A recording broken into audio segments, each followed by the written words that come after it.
Realmente esto está más escrito en las revistas de anestesiología que en las de cirugía. Entonces, por eso lo mencionó hace 8 días en la charla sobre anestesia para el trasplante, pero en realidad sí es un tema más de cuidado intensivo. Sin embargo, pues como dijo el doctor Vera, es un tema pues apasionante realmente para mí. Entonces, hablando ya de la técnica clásica del bypass, que fue perdón, del trasplante hepático, fue lo primero que se describió y los primeros intentos de realizarlo en animales y posteriormente en humanos, pues ustedes recordarán que es la oclusión completa de la vena cava y de la vena porta, y esto ha sido el problema más significativo que hubo en esta época, puesto que la fase hepática que es cuando suceden estos clampeos, pues venían todos los problemas hemodinámicos relacionados con la disminución del retorno venoso y con el aumento de la presión de la vena porta, puesto que como está clampeada, entonces este aumento de la presión de la vena porta hacía que el sangrado de las áreas cruentas se aumentara durante el procedimiento. Entonces, en esta técnica clásica, como pueden ver, pues hay un clampeo total de la vena porta, y esto producía varios problemas. Básicamente, la disminución del retorno del flujo sanguíneo al corazón derecho, y el edema además llevaba a disfunción renal, que era una complicación también significativa, puesto que muchos pacientes que previo al trasplante no tenían insuficiencia renal terminaban en diálisis post-trasplante. Entonces los primeros ensayos se hicieron pues en perros. El doctor Starzl en el 60, él tratando de evitar esto, pues en perros, él realizó una derivación pasiva, o sea, sin ningún tipo de circulación extracorpórea, ningún tipo de bomba, y también hacía un shunt esplenorrenal, de tal manera, perdón, esplenorrenal no es, portocava, de tal manera que todo lo que salía del intestino y todo lo que la sangre que venía de los miembros inferiores salía por una cánula que de manera pasiva llegaba y se reintroducía en la vena yugular interna de cualquiera de los dos lados.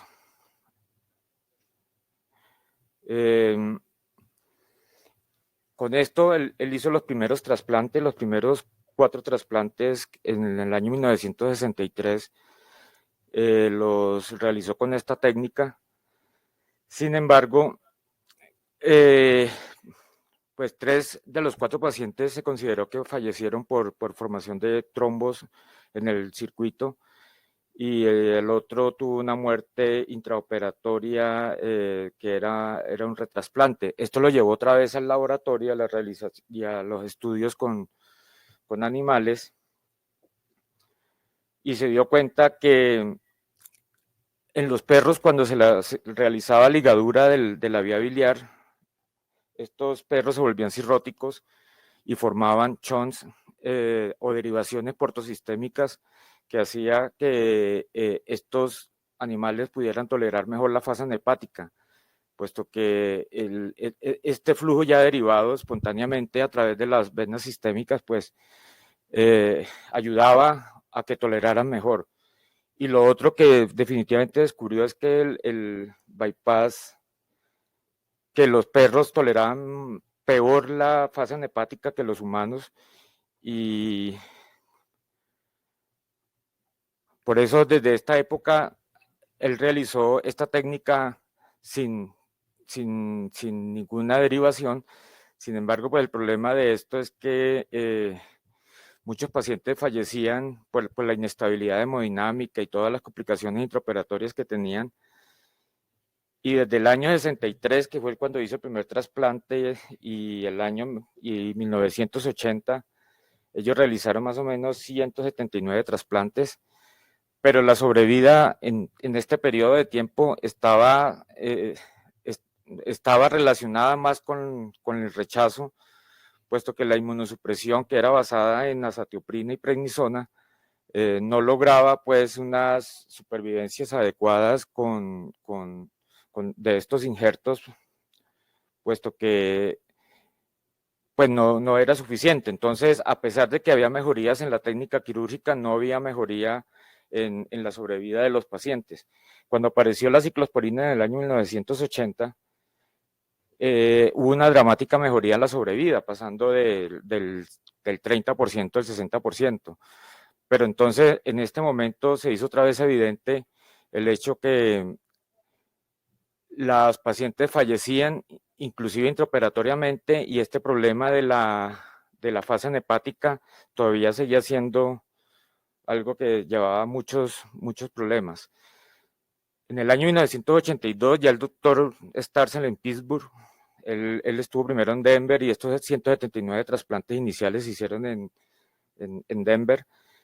Él hizo 42 trasplantes con la técnica de clampeo total de la cava y de la porta. Sin embargo, pues esto mostró muchas dificultades intraoperatorias y la mortalidad fue muy alta. Y el bypass venovenoso, pues, se origina básicamente en la circulación extracorpórea, que hasta el año 53 fue cuando se hizo el primer procedimiento con circulación extracorpórea por el doctor Gibbon en un cierre de una CIA. Antes de esta época no se podía hacer cirugía cardíaca, solo se hacían procedimientos muy pequeños y después del año 1953 pues se pudo realizar este procedimiento pues con la aparición de la circulación extracorpórea.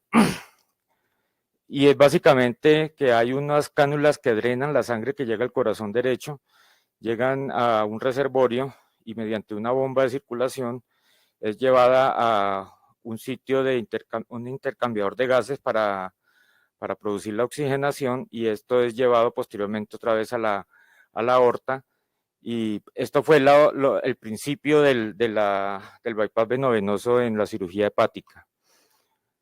Por eso, en este tipo de procedimientos, pues está muy relacionado los cirujanos cardíacos de esa época en Pittsburgh, quienes fueron los que dieron la idea. En términos generales, hay dos tipos de bombas de circulación extracorpórea, que son los de rodillo, que es lo que clásicamente conocemos. Este rodillo, pues, es una compresión que se hace sobre el tubo, que es un tubo elástico, y esta compresión en una sola dirección de las vueltas del rodillo lleva la sangre hacia la salida con una presión positiva. Pero entonces el problema que tiene los rodillos es que esta compresión va a producir mayor daño de las células sanguíneas, de los glóbulos rojos. Los otros tipos de bombas son las bombas de centrífuga que, como pueden ver, estas aletas esto va conectado a un motor, estas aletas giran rápidamente, la sangre entra en contacto con estas aletas y hay un sitio de entrada y un sitio de salida del flujo sanguíneo. Pues, tiene menos daño de las células sanguíneas, de los glóbulos rojos, y tiene pues algunas ventajas en este sentido. El problema es que es más costoso que las de rodillo, porque esto es desechable, esto toca solo usarlo una vez y por eso sale mucho más costoso el uso del bypass con circulación con bombas de centrífuga. Entonces, por eso los primeros intentos de realizar cirugía de trasplante con circulación extracorpórea se debió a la participación del doctor Banson, que era el jefe de cirugía cardiotorácica en Pittsburgh, y ellos hicieron los primeros bypass para el trasplante hepático con bombas de rodillo, con uso del reservorio, pero el problema de esto es que requería la anticoagulación sistémica. Y esto se utilizó pensando que como la heparina es fácilmente, se puede controlar con la protamina, entonces por esa razón, pues pensaron que en ese momento esto pudiera ser la solución al problema de la fase hepática. Por esta razón se realizaron 12 pacientes en Pittsburgh con esta técnica. Sin embargo, pues de estos murieron, de los 9 adultos murieron 7, 3 de ellos murieron en salas de cirugía y básicamente murieron por sangrado, por la coagulación, que a pesar del uso de la protamina, pues no se pudo controlar. Además, las transfusiones y el sangrado pues aumentó notoriamente. Como podemos ver, el promedio de transfusiones sanguíneas fue de 53.1 glóbulos rojos. Ellos hicieron 3 niños que ellos no fallecieron y hubo 2 adultos que lograron vivir por largo tiempo. Pero que se notó con estos pacientes que no fallecieron y que duraron largo tiempo es que la estabilidad hemodinámica se mantuvo y a pesar de que el procedimiento fue abandonado, ellos consideraron que esta era la solución al problema de la fase hepática. Y desde ahí surgió y volvieron otra vez al laboratorio con los perros y también con ayuda del cirujano cardiovascular. Ellos utilizaron la bomba de centrífuga que no requería reservorio y era un circuito cerrado que llevaba la sangre de la vena femoral, otra llevaba la sangre desde la porta y esto pues ellos, el objetivo era no utilizar la anticoagulación y se dieron cuenta pues que con esta técnica no se podría realizar el trasplante sin necesidad de anticoagulación y utilizar el bypass venovenoso sin anticoagulación. Entonces, inicialmente pues los estudios fueron en perros, utilizando tubos de polímero y con un flujo entre 400 y 1500 mililitros hora.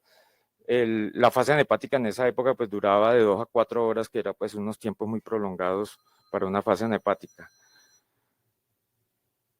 De esta manera, en 1985 ya se estableció la técnica del bypass venovenoso, en el cual ya se realizaron 66 pacientes con bypass y 63 pacientes sin bypass. Pues aquí incluyeron los pacientes que habían fallecido durante los primeros intentos con heparinización. De estos pacientes que no se heparinizaron, se realizó la medición hemodinámica de 28 casos consecutivos y ustedes pueden ver acá que pues hubo una estabilidad tanto de la presión arterial media como de la presión en cuña pulmonar. Y con esto pues ya se continuó, se estableció que esta era la técnica para el trasplante hepático.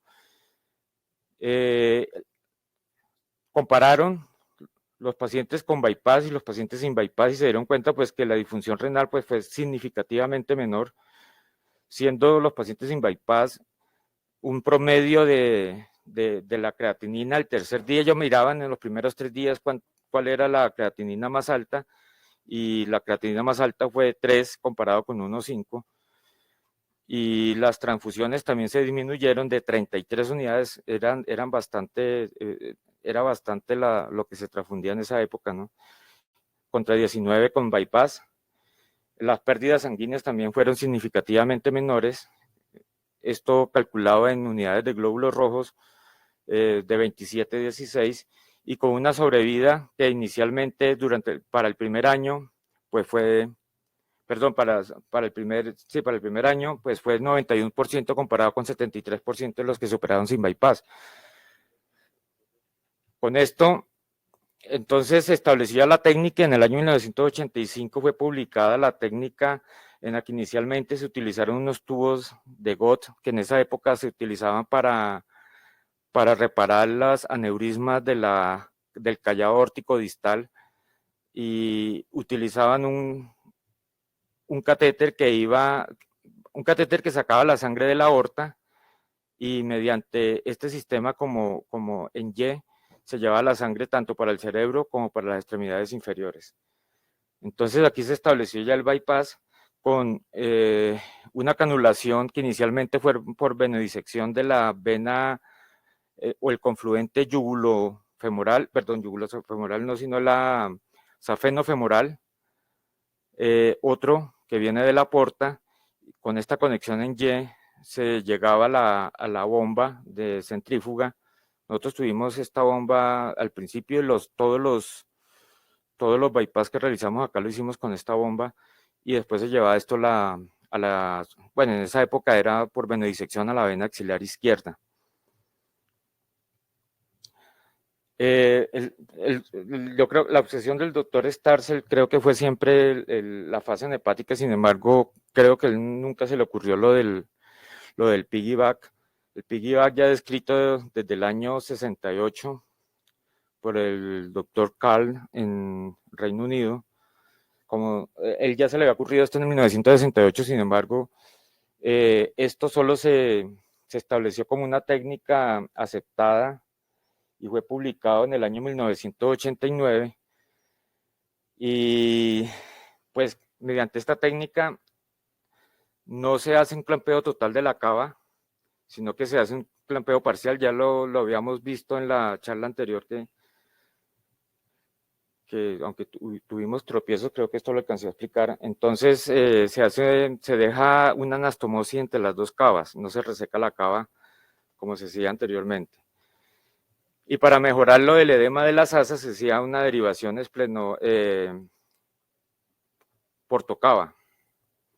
De esta manera no se ocluía completamente el flujo de la porta, es decir, el drenaje de los intestinos no se clampeaba, y tampoco el de los miembros inferiores, puesto que este clampeo de la cava era parcial y se podrían hacer las anastomosis. Y hasta el año 1992 el doctor Belghitti pues creó ya la técnica que utilizamos acá actualmente, que es la lateral.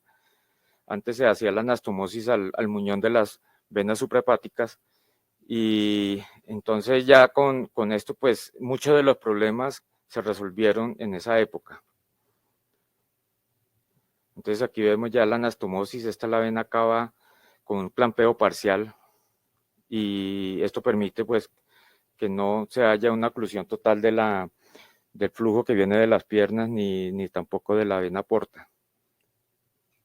Entonces los componentes del bypass venovenoso son básicamente las cánulas, que ya voy a hablar un poco de eso y de pronto el doctor Amaya me puede corregir. Esto pues es más un tema de cirugía cardiovascular, sin embargo pues ahí traté como de entender un poco esta parte de las cánulas. Una cánula que va a la porta y otra cánula de retorno que va a la axilar o a la yugular en caso de los accesos percutáneos. Estas cánulas pues tienen que tener la característica que no sean fácilmente doblables, pues porque esto pararía el flujo, y hay que garantizar por lo menos que eso no vaya a aparecer. Entonces las cánulas de drenaje, las que sacan la sangre, como les había comentado, se hacía una disección safenofemoral, y aquí se colocaba una cánula que en cardiovascular es la misma que utilizan para el drenaje cuando hacen derivaciones de la femoral. Estas cánulas pues tienen un diámetro variable, pero en general pues, hay que tener en cuenta que estas cánulas no deben ocupar más de un tercio del diámetro de la vena, y pues esto más o menos da, si tenemos una cava que mide 1.5 centímetros, entonces esto debe medir 5 milímetros aproximadamente, y por 3 pues sería más o menos de 15 French o menos French, 15, 12, hasta 8 French, he visto que los han utilizado.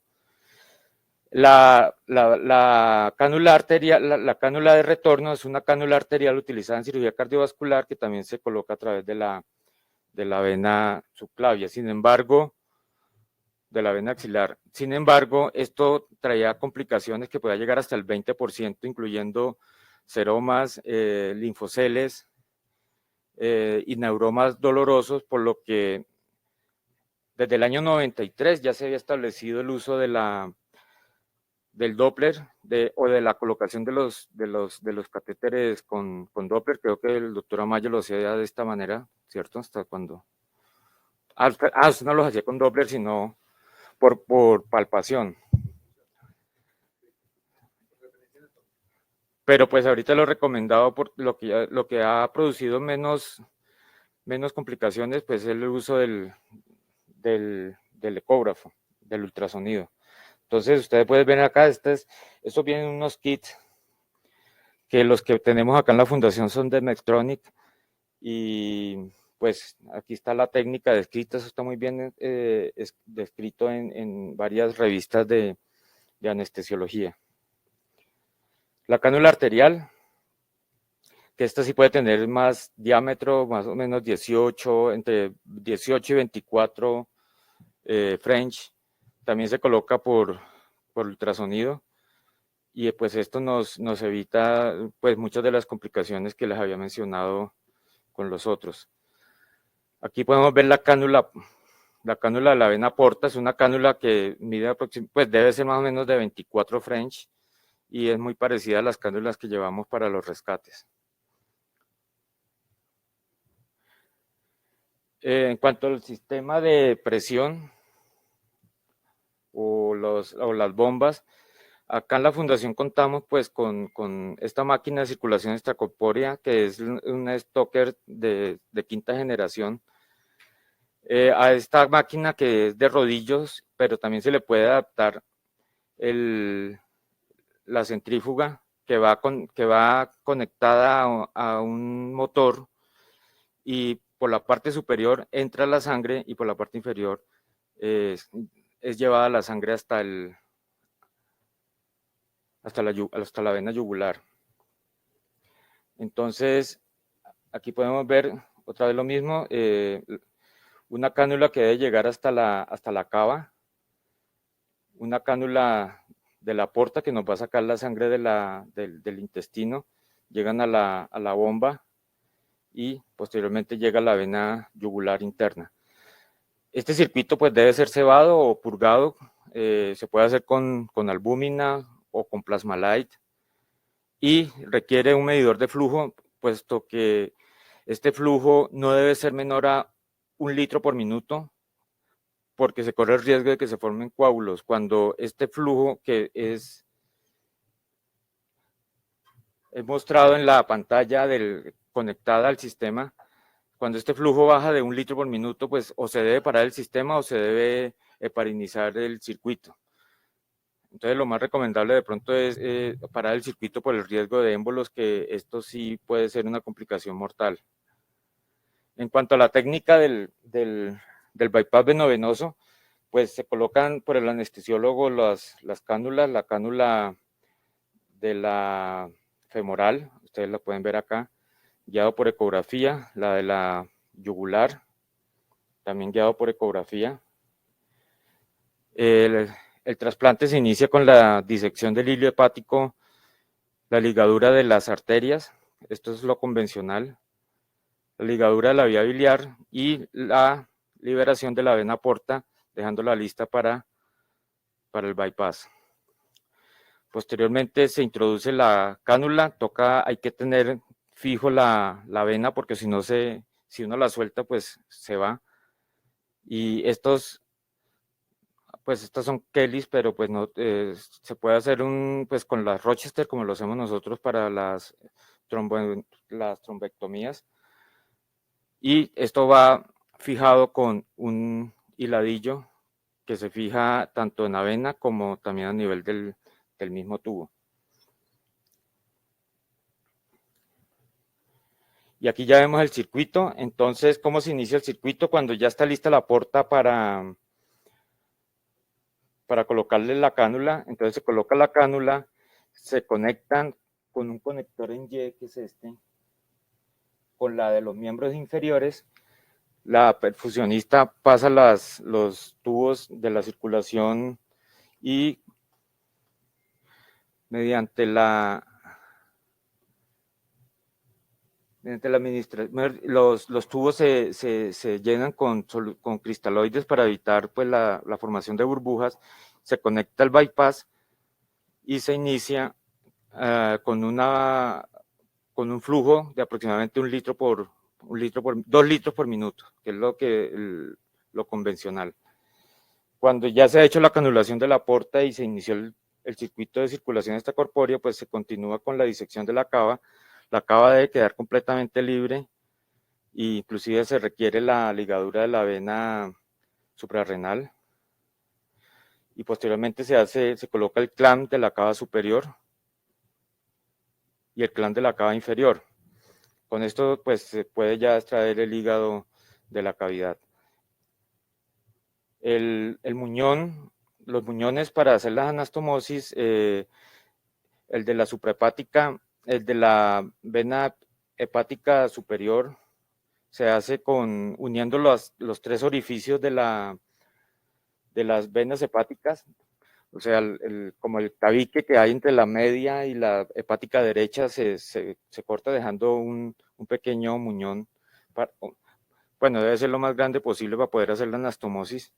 Y después se procede a la anastomosis. Aquí, pues, cuando lo que alguna vez tuvimos en el cross-clamping que llamábamos, pues se ponen los puntos de reparo en la cava suprahepática y se hace la anastomosis con la sutura continua, como convencionalmente lo hacíamos, después la cava infrahepática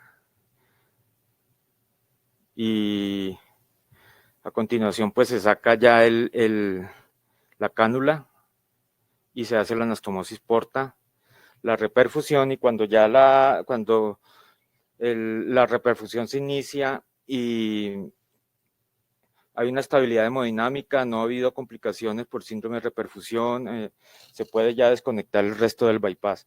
Y el orden es: primero se coloca un clamp de tubo a la porta, después se coloca otro a la femoral, y la perfusionista tiene que tratar de llevar esas, para que no se pierda esa sangre, pues llevarla hasta la vena yugular, y ahí sí se termina el circuito.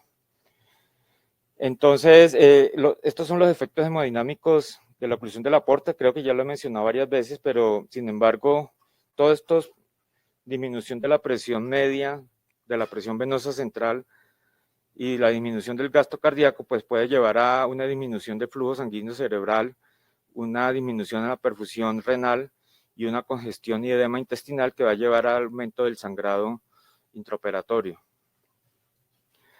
Este bypass pues tiene algunas complicaciones, pero son básicamente relacionadas con las cánulas, y era básicamente antes de la realización de la colocación de las cánulas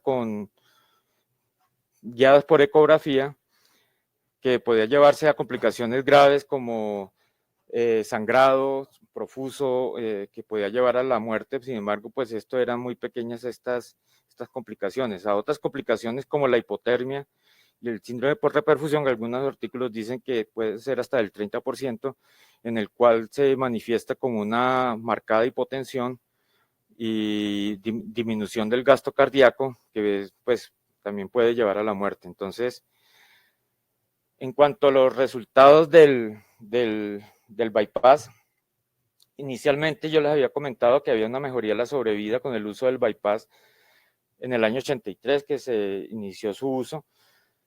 A 30 días la sobrevida mejoraba del 73 al 95%, pero lo que se vio es que al tercer mes las sobrevidas se igualaban, y en realidad casi en ningún estudio se ha visto una superioridad en cuanto al bypass sobre la técnica del piggyback, en cuanto a sobrevida, en falla renal, a requerimiento de transfusiones, e incluso ya desde el año 93 empezaron a publicar artículos del doctor Leroux de la utilización del piggyback sin necesidad del shunt o la derivación portocava. Entonces,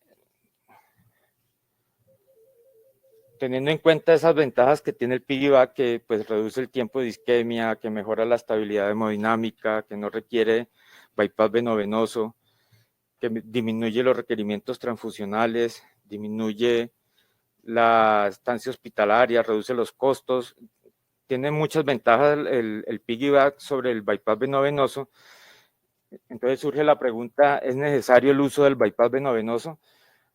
En algunos, durante el tiempo, pues se ha dejado el uso del bypass venovenoso, y en algunos estudios pues muestran que hasta el 37% de los programas en Estados Unidos antes del 2003 hacían exclusivamente bypass venovenoso. Sin embargo, esto ha venido cambiando. Después dejaron selectivo el uso del bypass, y esto dependía de qué tanta posibilidad de complicaciones o de dificultades o había en el trasplante. Y por eso la tendencia ha sido a disminuir el uso del bypass. Y las personas que usan bypass, digamos que tienen como unos criterios, como por ejemplo hipertensión portal severa, el sangrado, porque esto también se puede decidir intraoperatorio el uso del bypass, o sea, empezar sin bypass, pero puede requerir en algunos pacientes el bypass. Y si hay un sangrado extenso durante la patectomía o inestabilidad hemodinámica, enfermedad cardíaca preexistente, estas son unas de las indicaciones que estos grupos que utilizan bypass, pues los tendrían en cuenta. Nosotros también teníamos algunas de estas indicaciones, como por ejemplo los pacientes que tenían la cava rodeando 360 grados, el hígado que rodeaba 360 grados la cava, pues estos entraban con las cánulas listas para el bypass, pero esto ya se dejó de hacer hace más de 15 años que no volvimos a hacer el bypass. Entonces, ¿qué utilidades tiene el bypass en la era actual?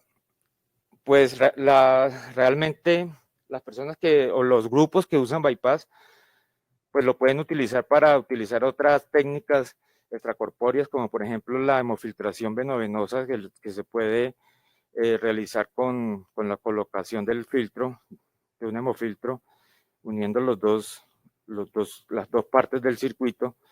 Y pues creo que todos hemos evidenciado pues las ventajas que tiene los pacientes con falla renal, anúrico, que pueden tener hipercalemia, acidosis metabólica, sobrecarga, las ventajas que tiene llevarlos al trasplante con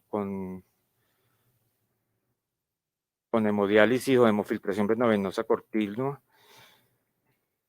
También se ha utilizado membranas de oxigenación, o sea, un ECMO venovenoso, en pacientes críticamente enfermos que tienen compromiso de varios órganos. Incluso la consola y la consola del ECMO se puede utilizar para bypass venovenoso, puesto que funciona también también funciona con una bomba centrífuga, y entonces en caso de necesitarse también se podría usar el equipo o la consola de bypass venovenoso pues, perdón, del ECMO para hacer bypass venovenoso. Entonces, ¿qué